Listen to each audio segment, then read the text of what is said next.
Evangelio de hoy sábado 3 de mayo del 2025. Lectura del Santo Evangelio según San Juan. Capítulo 14, versículos 6 al 14. En aquel tiempo, dijo Jesús a Tomás: Yo soy el camino, y la verdad, y la vida. Nadie va al Padre, sino por mí. Si me conocéis a mí, conoceréis también a mi Padre.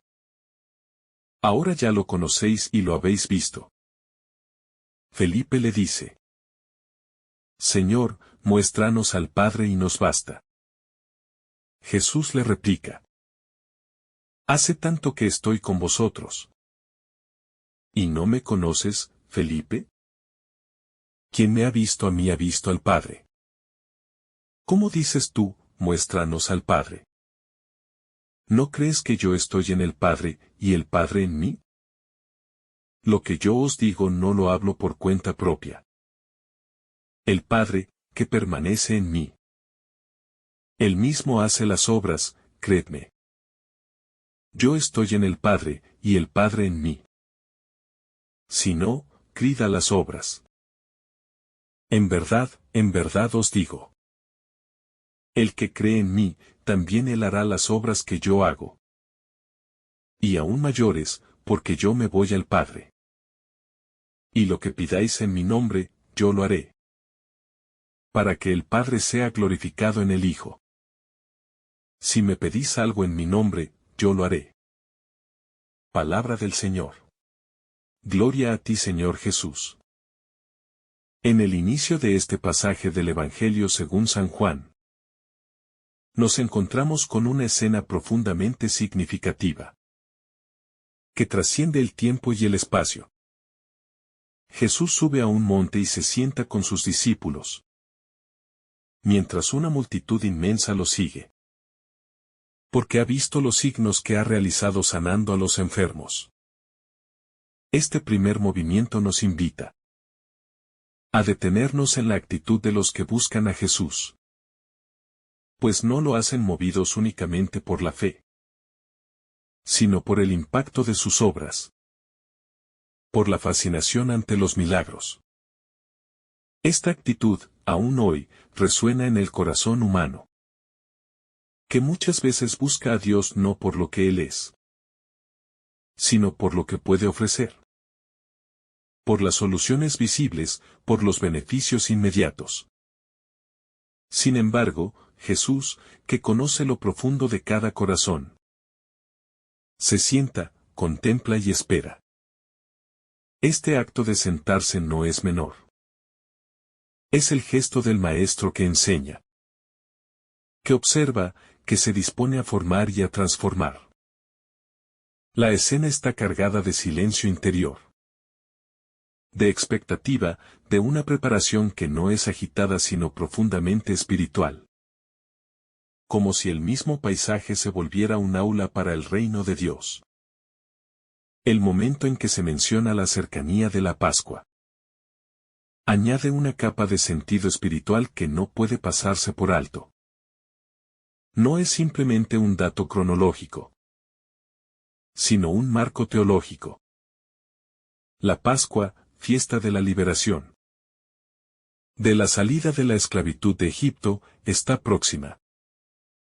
Y este milagro de la multiplicación anticipa la gran liberación que Jesús traerá no solo para Israel, sino para toda la humanidad.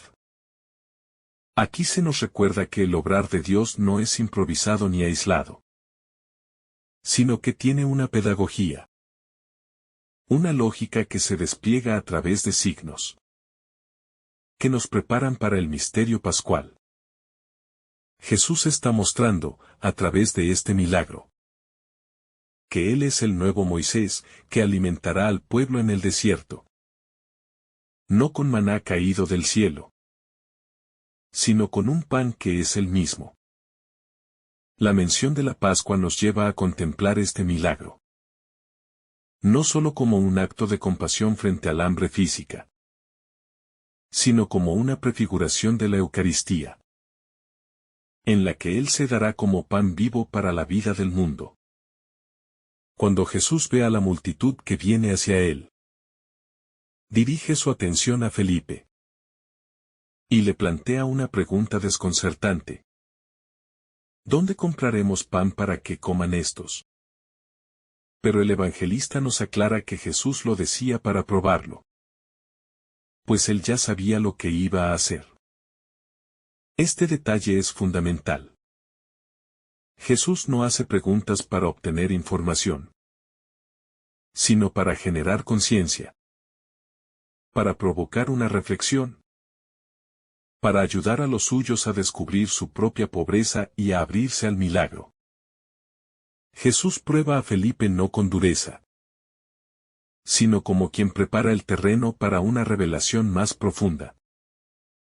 La prueba no es un obstáculo, sino una oportunidad. Esta pedagogía divina nos revela que también nuestras crisis, nuestras carencias, nuestras preguntas sin respuesta, pueden ser el umbral de una intervención poderosa de Dios. En la pregunta de Jesús resuena una preocupación concreta por el hambre del pueblo, pero también una enseñanza eterna. Dios no es indiferente al sufrimiento humano. Y antes de actuar, quiere que tomemos conciencia de lo que nos falta, para que cuando el milagro llegue, no lo atribuyamos a nuestras fuerzas. La respuesta de Felipe es lógica, realista, pero limitada. 200 denarios de pan no bastarían para que cada uno recibiera un poco. Esta reacción es representativa del modo humano de enfrentar los problemas.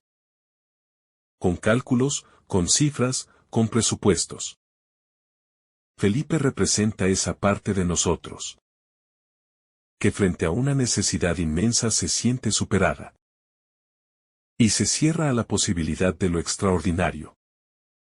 Es como si dijera: esto es imposible, no hay solución. Pero Jesús no busca un análisis económico, sino una apertura al poder de la fe. A través de la impotencia de Felipe, comprendemos que el milagro no nace de nuestras seguridades ni de nuestros recursos, sino de la confianza en aquel que puede hacer todo nuevo. La lógica divina desafía nuestra lógica y nos enseña que cuando reconocemos que no podemos, entonces es cuando Dios puede obrar con mayor plenitud. Así, la fe comienza no cuando todo está claro, sino cuando, en medio de lo imposible, nos abrimos a lo invisible. Luego aparece otro discípulo, Andrés, quien ofrece una propuesta, aunque con escepticismo. Aquí hay un niño que tiene 5 panes de cebada y 2 peces, pero ¿qué es eso para tantos? Este niño desconocido se convierte en protagonista silencioso de un milagro que cambiará la vida de miles. Él no tiene poder, ni nombre, ni edad reconocida, pero tiene algo esencial. Está dispuesto a dar lo que tiene, aunque sea poco. Este niño simboliza al creyente, que no espera tener grandes cosas para ofrecerlas, sino que da lo que posee con sencillez. En él se revela que la clave del milagro no está en la cantidad, sino en la disponibilidad. Sus 5 panes de cebada, el pan de los pobres y 2 peces, en manos humanas son insignificantes, pero en las manos de Cristo se convierten en abundancia. Aquí está el núcleo del mensaje. No importa cuánto tienes, sino a quién se lo entregas. Y si lo das con fe, Dios lo puede transformar en bendición para muchos. Jesús, entonces, ordena que la gente se siente, lo cual también es un gesto lleno de profundidad simbólica. Sentarse es disponerse a recibir. Es adoptar una actitud de apertura. Es reconocer que se espera algo de quien tiene autoridad. Es el mismo gesto que asumimos en la liturgia. cuando nos preparamos para escuchar la palabra o recibir el pan del cielo. El Evangelio nos dice que había mucha hierba en el lugar. Detalle que evoca el Salmo 23. En verdes praderas me hace descansar.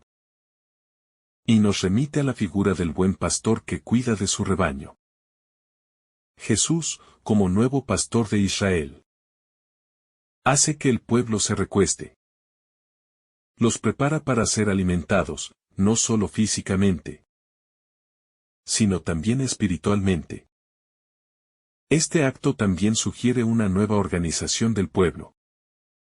No como una masa amorfa, sino como una comunidad ordenada, dispuesta, obediente a la voz del pastor.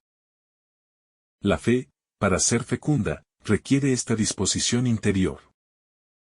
Sentarse, hacer silencio, dejarse conducir.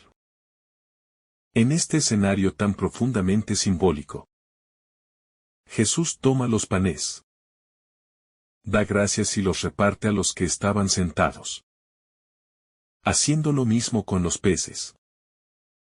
Y todos comieron cuanto quisieron. Este gesto central de la narración no puede ser reducido a una simple multiplicación de alimentos. Aquí se anticipa con fuerza lo que será la institución de la Eucaristía. El tomar, dar gracias y repartir es el corazón mismo del misterio eucarístico. La acción de dar gracias en griego Eucharistein es la raíz de lo que hoy llamamos Eucaristía. Jesús no simplemente distribuye comida, consagra la realidad humana, eleva el don humilde y lo transforma en signo de comunión. Los panes de cebada y los peces ya no son solo elementos nutritivos, sino expresión del don total de Dios a su pueblo. Y lo más impactante es que todos comieron hasta saciarse. Este detalle no es secundario. La abundancia que brota de la acción de Jesús no es mezquina ni limitada, sino sobreabundante. Él no da lo justo, sino que desborda, que colma, que sacia completamente, y deja aún restos para mostrar que en Dios no hay escasez. El hecho de que Jesús mismo reparta los panes es también profundamente revelador. No delega este gesto a los discípulos, como hará más adelante, sino que él mismo, con sus propias manos, sirve al pueblo. En este acto se manifiesta su cercanía, su compasión, su entrega directa. Jesús no es un líder distante que observa desde arriba, sino el servidor que se inclina, que comparte, que conoce el hambre de su pueblo y lo sacia con generosidad. Este gesto nos habla del modo como Dios se relaciona con la humanidad. No con distancia ni desde la superioridad, sino con cercanía, ternura y servicio. Este detalle también nos interpela como discípulos. ¿De qué modo estamos llamados a servir al otro? Hemos aprendido del Maestro el arte de repartir lo poco que tenemos, confiando en que en sus manos se multiplica. Lo que sigue es igualmente impactante. Una vez que todos se han saciado, Jesús ordena a sus discípulos: recojan los pedazos sobrantes, para que nada se pierda. Esta frase encierra una riqueza teológica impresionante. Jesús no permite el desperdicio. No solo por una cuestión de buena administración, sino porque cada pedazo, cada resto, tiene un valor. En el reino de Dios, nada ni nadie debe perderse. Este mandato evoca también una responsabilidad ecológica y espiritual. Cuidar lo que ha sido dado. No desechar lo que parece insignificante. A nivel eclesial, nos recuerda que cada persona, aun aquella que se siente un resto, tiene un lugar, una dignidad, una misión. En el corazón de Dios, no hay sobras inútiles. Todo es recogido, conservado, valorado. Este acto de recoger los fragmentos también es una invitación a la memoria. Los restos nos recuerdan que hubo pan abundante, que hubo un milagro, que Dios proveyó en tiempos de escasez. Esos fragmentos pueden ser alimento y testimonio. El Evangelio especifica que se llenaron 12 canastos con los fragmentos sobrantes. Este número, como en tantos pasajes bíblicos, no es casual. 12 es el número de las tribus de Israel. El número de los apóstoles, símbolo de la totalidad del pueblo de Dios. Jesús está mostrando, a través de este signo, que su don alcanza para todo el pueblo de Dios. Y que hay abundancia incluso para las futuras generaciones. Este detalle numérico nos remite a la universalidad del milagro. No es algo reservado a unos pocos privilegiados, sino que abarca a todos y aún queda para otros. La Iglesia, representada en los 12 canastos, está llamada a custodiar esos fragmentos, a conservar la memoria viva del don, a repartirlo con justicia, a no dejar que se pierda la herencia recibida. Es una llamada también a la misión.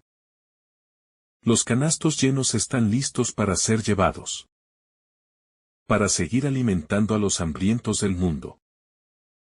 Después del milagro, la multitud, asombrada, exclama: Este es verdaderamente el profeta que iba a venir al mundo. Esta confesión, aunque espontánea, está cargada de sentido. El pueblo reconoce en Jesús al profeta anunciado por Moisés. Aquel que traería una nueva revelación, que guiaría al pueblo hacia la verdad definitiva. Sin embargo, la comprensión del pueblo sigue siendo parcial. Lo ven como profeta, pero aún no lo reconocen plenamente como el Hijo de Dios. Esta tensión es constante en el Evangelio de Juan. La revelación avanza gradualmente, y la fe se va purificando poco a poco. La multitud, entusiasmada, quiere hacer de Jesús un rey. Aquí emerge uno de los grandes desafíos de toda experiencia espiritual. No reducir a Dios a nuestros planes humanos. Jesús se revela, sí, pero no para cumplir nuestras expectativas políticas o materiales, sino para abrirnos a un reino que no es de este mundo. Ante el deseo de la gente de hacerlo rey, Jesús se retira otra vez al monte, él solo.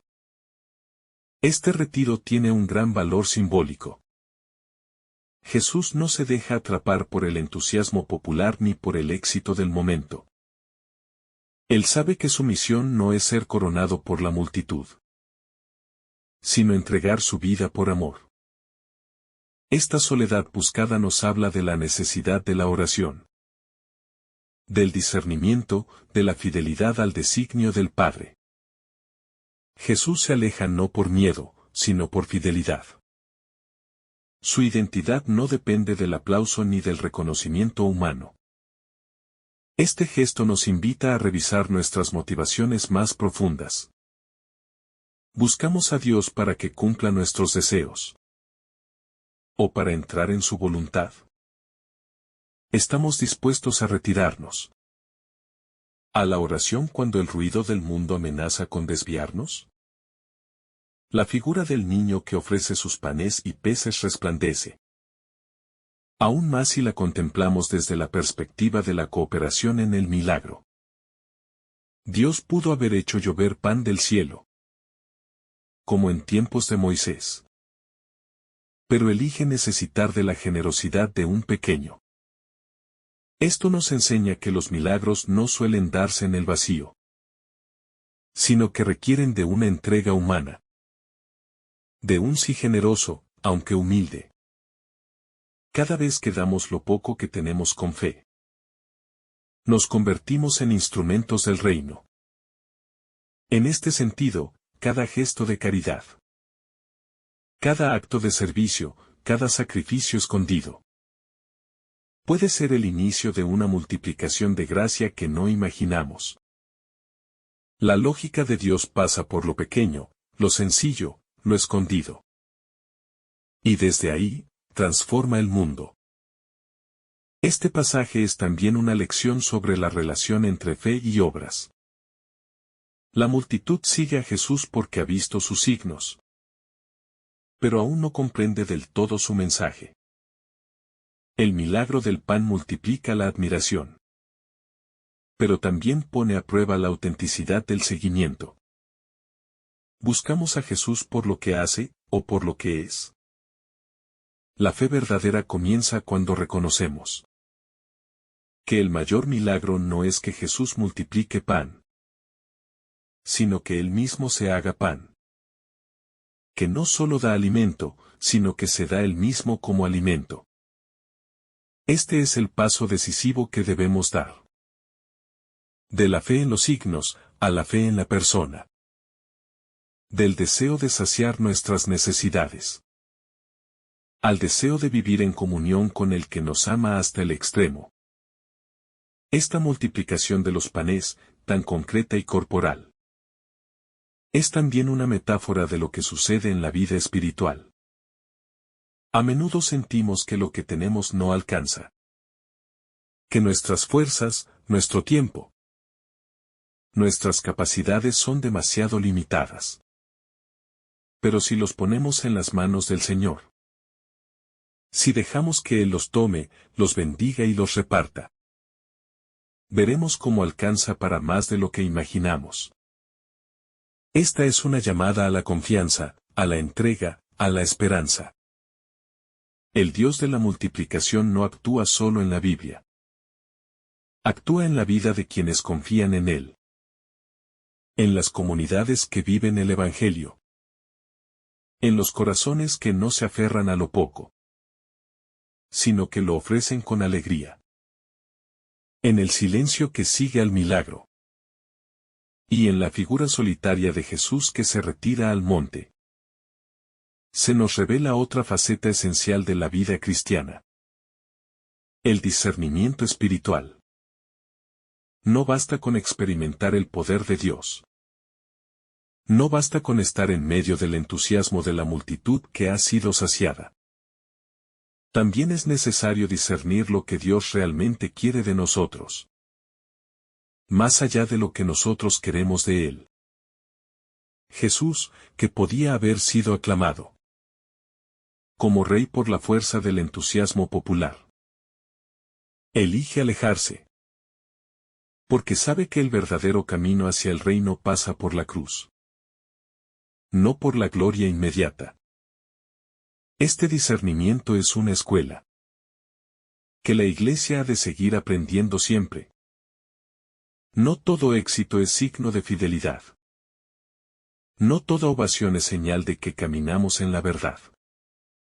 Es en la oración solitaria, en el monte, donde Jesús se pone nuevamente en comunión con el Padre, recordándonos que toda acción debe brotar de la contemplación.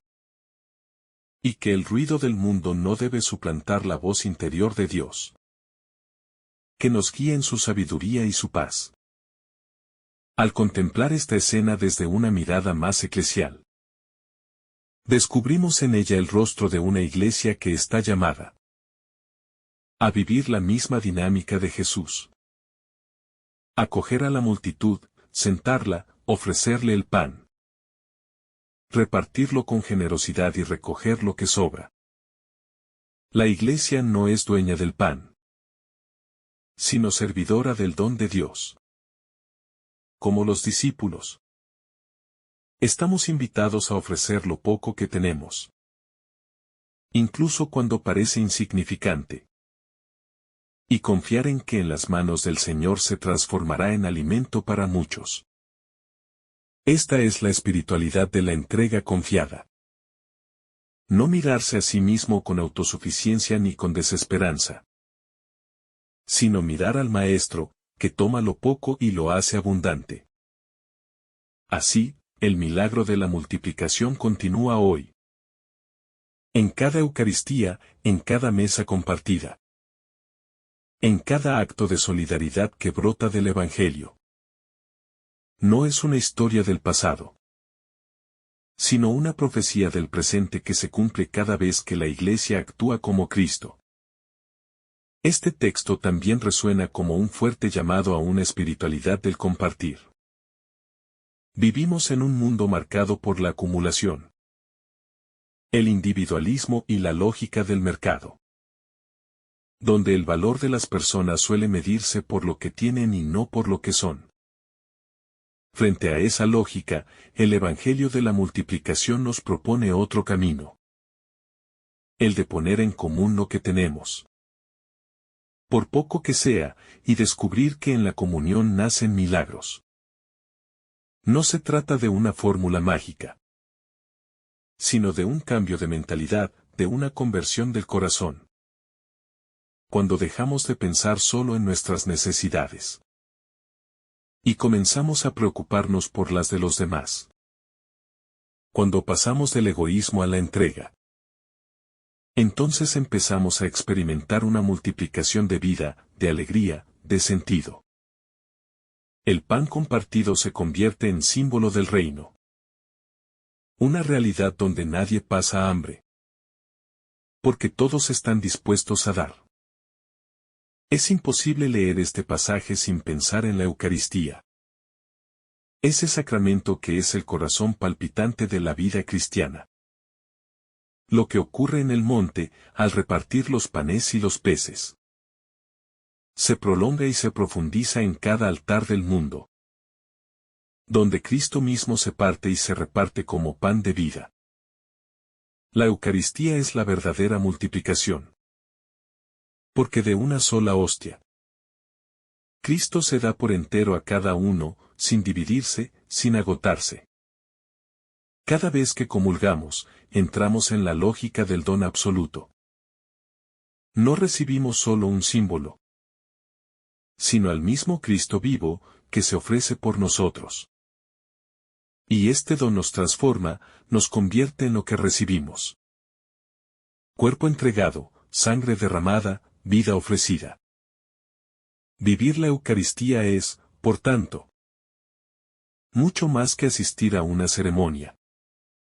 Es dejarse convertir por el amor que se parte por todos, y que nos envía a hacer lo mismo en el mundo. Finalmente, el milagro de los panes y los peces nos habla de esperanza. En medio de una humanidad herida por la escasez, el miedo, la injusticia y la desesperanza. Este Evangelio nos recuerda que Dios no ha abandonado a su pueblo, que sigue actuando, que sigue multiplicando los signos de su presencia. Para aquellos que creen, que confían, que se entregan. Frente al hambre material y espiritual de nuestro tiempo, no estamos solos ni desarmados.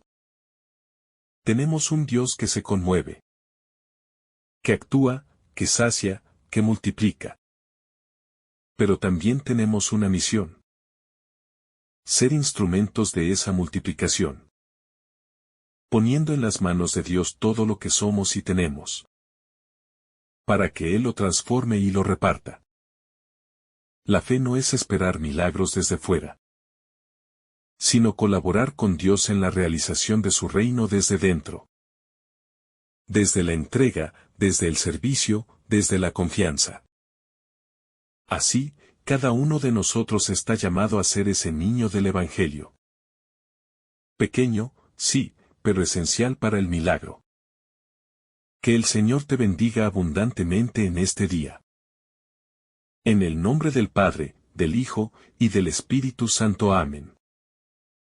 Si esta reflexión te ha gustado, recuerda dar like, dejarnos tu intención en los comentarios y activar la campana de notificaciones, para que todos los días recibas estos mensajes. Te saluda tu hermano Joe, deseándote un día lleno de bendiciones.